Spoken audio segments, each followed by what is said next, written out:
Um dia na história com Carlos Bastos. Mr. Gorbachev, tear down this wall. I have a dream. Aqui, posto de comando do movimento das Forças Armadas. É fazer a conta. Houston, we have a problem. Yes, we can. And now for something completely different.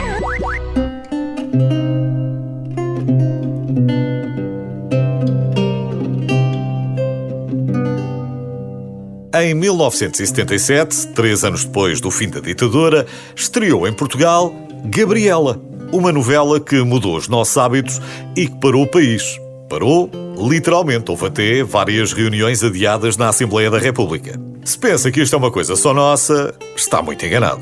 A 14 de março de 1805, a Câmara dos Comuns foi encerrada para que os membros do Parlamento pudessem atravessar Londres para verem a sensação teatral do momento a interpretar Hamlet. O ator em questão recebeu logo a honra de ser tratado respeitosamente por Mestre Betty, apesar de só ter 14 anos. A pergunta é, era uma sensação porquê?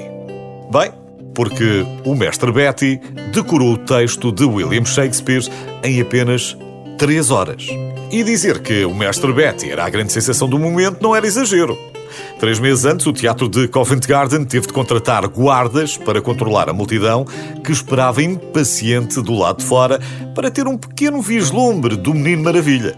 E houve quem esperasse várias horas na fila. Como vê, esta coisa dos fãs já vem de longe.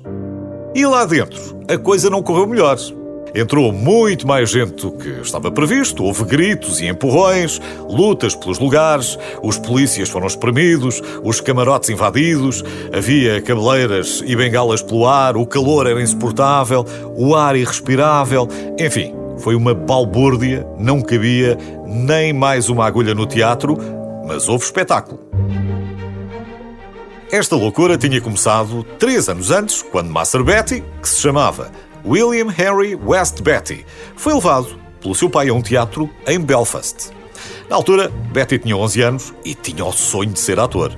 O pai lá conseguiu falar com o gerente e parece que o homem detectou imediatamente um talento incrível na criança, de tal maneira que, poucas semanas depois, Betty fez a sua estreia em palco.